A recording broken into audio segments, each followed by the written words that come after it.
عالمین ہمیں ان آیات کا معنی مفہوم سمجھ کر عمل کی توفیق عطا فرمائے۔ پیچھے ہم نے جتنا بھی سبق پڑھا ہے بالخصوص آیت نمبر 110 سے لے کر آیت نمبر 160 تک سورہ آل عمران سے، اس میں غزوہ احد کا بیان، اس میں پہنچنے والا دکھ، مصیبت، پریشانی، اور پھر اللہ کی راہ میں ان تمام چیزوں کو فیس کرنے والوں کے لیے اجر، انعامات، اسباق، جہاد کی ترغیب، جہاد سے روگردانی کی ترہیب، یہ سب کچھ ہم پڑھ چکے ہیں۔ اب جہاد کے احکام و مسائل بیان کرنا ضروری تھے۔ ترغیب کے بعد احکام و مسائل کا بیان یہاں سے شروع ہے۔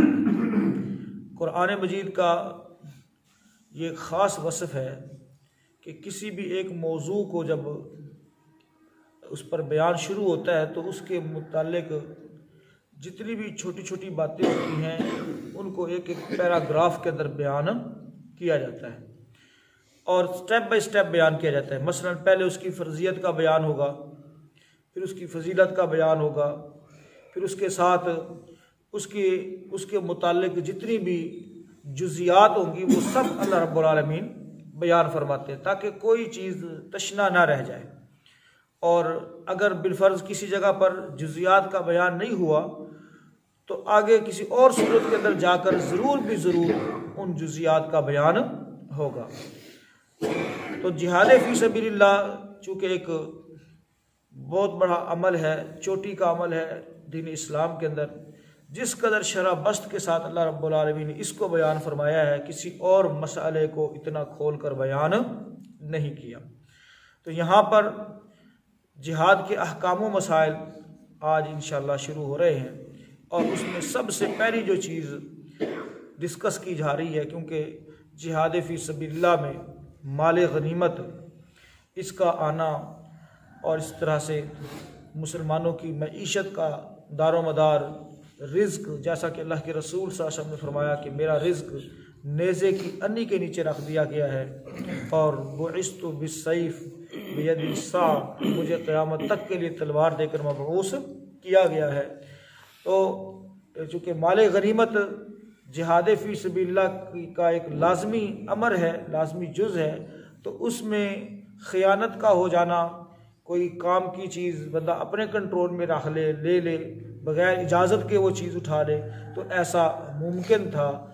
تو بالخصوص اس حوالے سے بھی کہ احد کے اندر جو چیز کمی کا باعث بنی، کوتاہی کا باعث بنی، وہ بھی مال غنیمت تھا کہ لوگ مال غنیمت اٹھا رہے تھے، سمیٹ رہے تھے، تو درے کے پر متعین جتنے بھی لوگ تھے انہوں نے سوچا کہ اب فتح ہو گئی ہے، لہٰذا چل کے مال سمیٹو۔ میں یہ نہیں کہتا کہ وہ مال کی محبت کے اندر چلے آئے، لیکن بس ایک غلطی لگ گئی کہ چلے اب فتح تو ہو گئی ہے، اب ادھر بیٹھ کر کیا کرنا ہے، چل کے مال سمیٹتے ہیں۔ چونکہ یہ مال اس امت کا فتنہ بھی ہے، تو اس لحاظ سے اللہ رب العالمین جہاد کے احکام و مسائل کا جب بیان شروع کیا تو پہلے نمبر پر اسی بات کو رکھا ہے کہ مال غنیمت ہو یا مسلمانوں کا اجتماعی کوئی مال ہو کسی بھی قسم کا، اس میں خیانت نہیں ہونی چاہیے۔ دوسرے لفظوں میں اگر آپ یوں دیکھیں کہ اسلامک جو سوسائٹی ہے اس کے اندر اللہ رب العالمین نے سب سے پہلے کرپشن کو ختم کرنے کا حکم نازل فرمایا ہے، جبکہ اللہ تعالیٰ معاف فرمائے جو ہمارا سسٹم چل رہا ہے اس وقت، اس میں جو جتنا بڑا کرپٹ ہوگا وہ اتنا ہی بڑا زیادہ لوگوں کے ہاں پسندیدہ ہوگا، لوگ اس کو اتنا ہی زیادہ جو ہے وہ پروموٹ کرنے کی کوشش کرتے ہیں کہ انہیں آپ کو بھی کھانا ہے تو سانو بھی راج لوانا ہے۔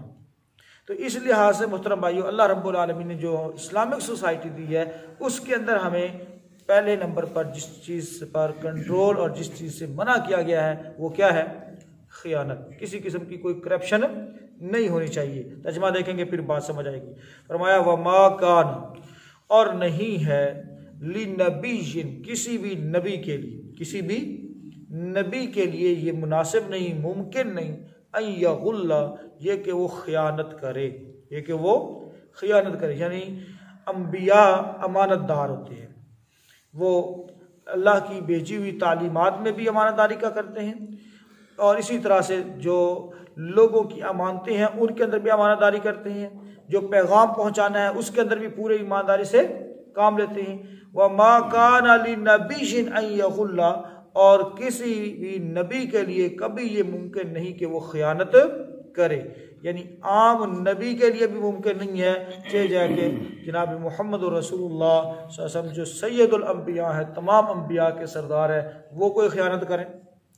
فرمایا وَمَن يَغْلُلْ، اور جو کوئی خیانت کرے گا، یأتی لایا جائے گا، بما غل، جو کچھ اس نے خیانت کی، یوم القیامہ، قیامت کے دن، قیامت کے دن لے کر آئے گا وہ خیانت، جس چیز کے اندر بھی اس نے خیانت کی ہوگی، جو چیز بھی اس نے اٹھائی ہوگی، جو چیز اپنے قبضے میں لی ہوگی، اس کو وہ لے کر قیامت کے دن آئے گا۔ ثم، پھر تو وفا، پورا دیا جائے گا، کل نفس، ہر ایک جان کو، ما کسبت، جو اس نے کمایا، وہم، اور وہ، لا یظلمون، اور ان پر ظلم نہیں کیا جائے گا، یعنی وہ ظلم نہیں کیے جائیں گے۔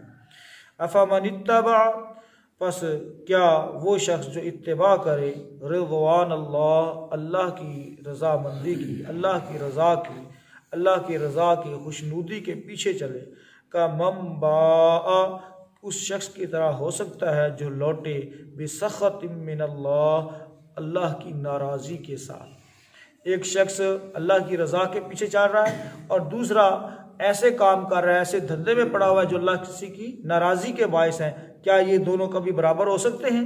فرمایا کبھی برابر نہیں ہو سکتے۔ ساذر عقل سلیم جو ہے وہ یہی کہے کہ برابر نہیں ہو سکتے۔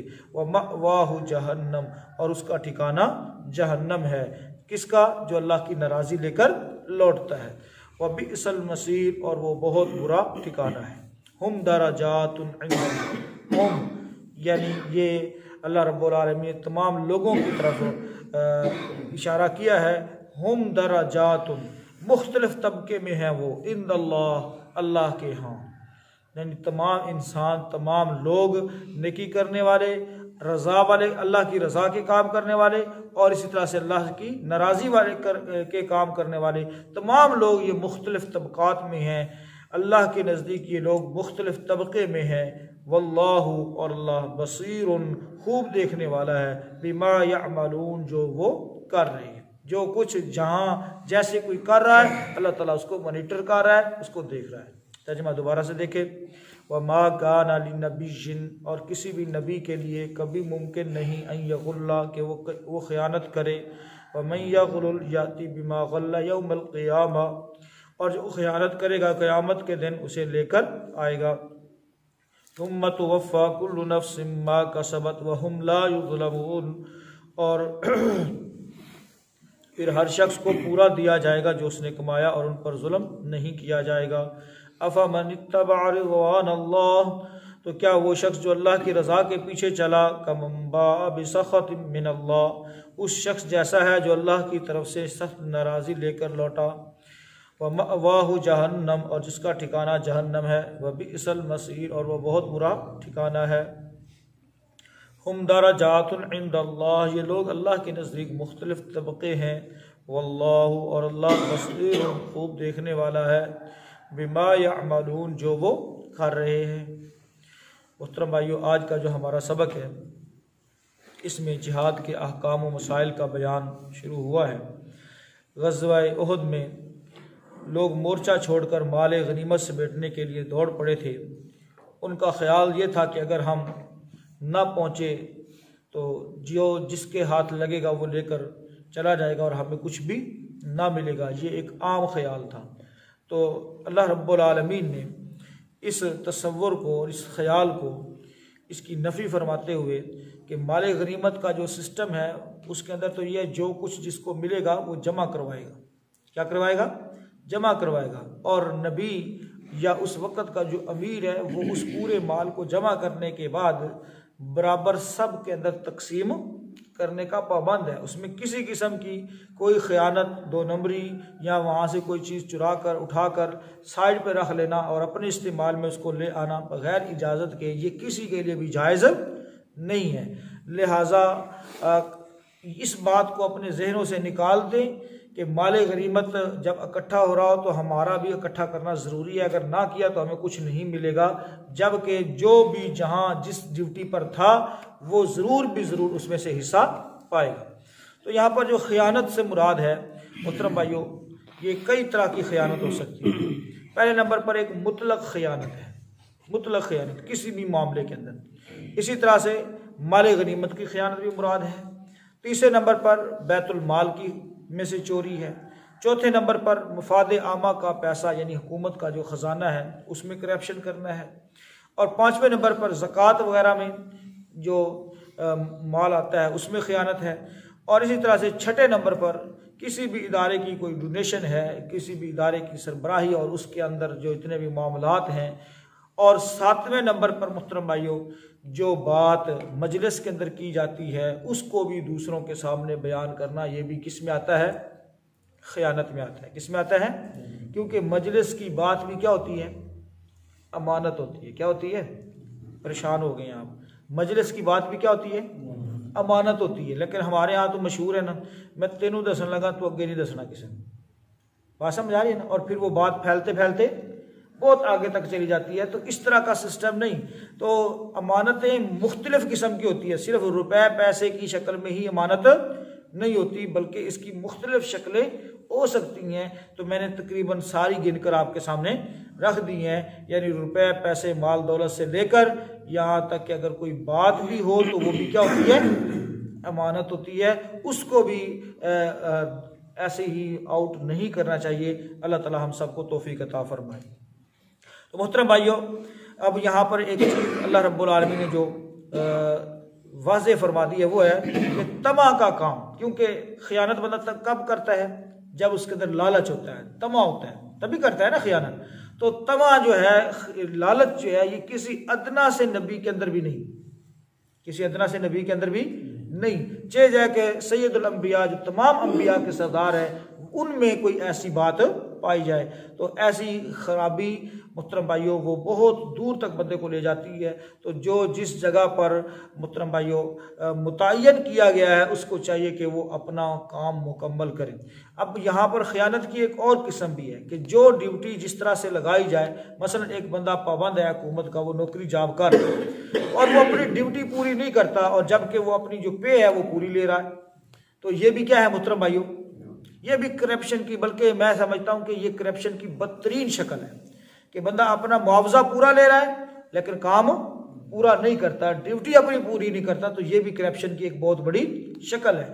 تو اس لحاظ سے اگر یہ درست ہو جائے کہ اپنی ذمہ داری کو بندہ پورا کرنا شروع کر دے اور بالکل سیم ویسے ہی جس طرح سے اس کی ڈیوٹی ٹائم ہے اور اس کو اپنے کام کی طرح کام سمجھے، تو محترم بھائیوں اس سے بہت زیادہ آسانیاں بھی پیدا ہو جاتی ہیں، اس سے ماحول معاشرے کے اندر بہتری بھی آ جاتی ہے۔ جبکہ اللہ تعالیٰ معاف فرمائے، بندہ گورنمنٹ ملازم ہو جائے تو بندہ سمجھتا ہے کہ بس ہوں میرے وارے نہیں آ رہے نا، ہوں جائیے یا نہ جائیے، زیادہ تر یہی چل رہے ہیں۔ اسی لیے آپ دیکھ رہے ہیں جتنے بھی گورنمنٹ ڈپارٹمنٹ ہیں تقریباً سب کا کیا ہے؟ وہ بیڑا گھر کو پڑا ہے۔